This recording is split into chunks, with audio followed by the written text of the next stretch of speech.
Байка, конь і собака, Якуб Колос. Свободный конь гулял на воле, и хвост, и гриву распустил, и ржанием ён своим будил, и лес старый, и чисто поле. Убок прохожий сторонился, ему дорогу уступал, от страху ручка притулился, и только тихенько брахал.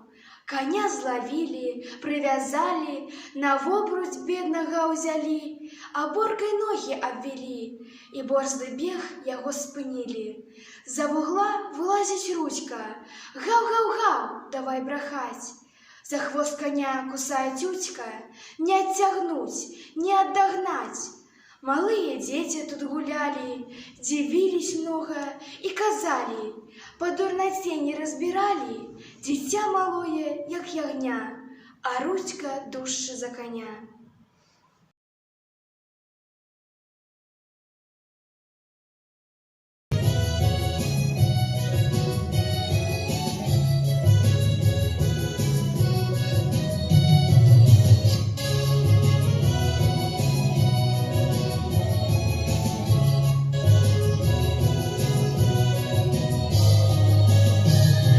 Люблю наш край, сторонку эту, где я родилась, росла, где первый раз познала счастье, слезу недоли пролила, где первый раз познала счастье, слезу недоли пролила.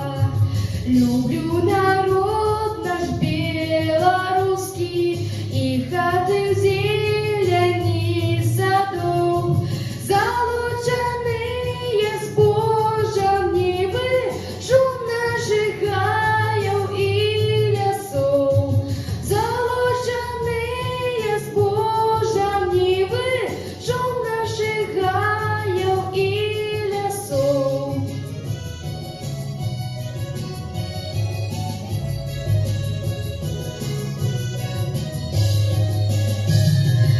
И песню родную люблю я, что поле жни запяют, яблоки звонкие над Невой переливаются, плывут.